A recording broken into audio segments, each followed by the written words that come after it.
Наградата е символична, 10 000 денари, но нека служи за ваш подвиг, да продължим по ставки, да разчитаме за 50 години на масови страни и вестници, да разчитаме по светски списания како познати научници, економисти, филозофи, инженери, доктори, политичари.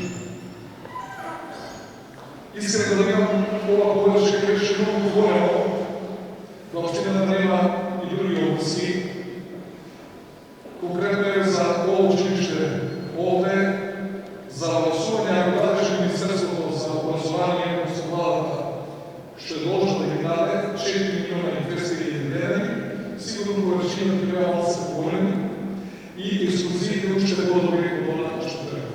Но общината, отделът на образование и медицинската защита служи като резервна трибуна. Когато се дупне една от 4 трибуни, настава резервна трибуна. За сега резервна трибуна може да си дозволи и да не редуваме учениците, особено талентираните, да поискаме по-добро условие за работа в училищата. Во сите училища поставихме смартфони за сите ученици от 5 до 9 години. Се оправихме по една компютърска сала за 30 компютъри во сите 8 училища на територия на община Капош.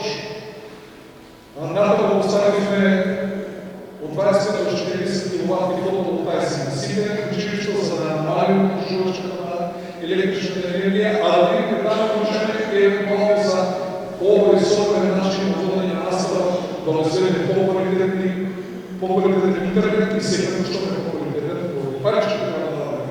За него инвестираме сите спортски терени, ги поставяме нещо, ще трябва за евентуално малци по-повредни и по-леките да практикуваме нормалните на спорт. Тая ще вижда за училищата по-периодна техника и инвестиционно журналение, що прави и продължи за училищата и економика нашата войска, но администрация на задоволство и другите. Най-първо задоволството представя две работи за функции, що сме малко. Едната е кога за роден ден или за велик ден или за Божи или правят честника некое дете, кое е министър за труд, свободно некое семейство да го освои. И втората работа, що свободно среща, кога е среща некој наш младеж ученик и кога ми каже, јас сум ваш стипендист на община Капош. Значи се случило да ме среща ученик и да каже, јас сум ученик на Капош и да сум стипендист на община Капош.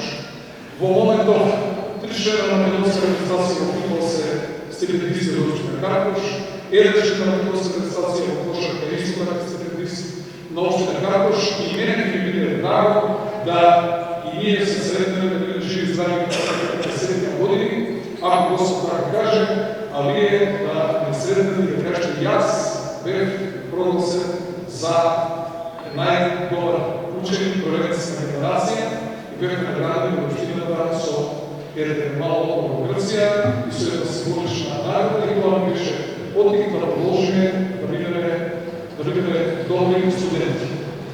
Еден совет. Не мога да заставим.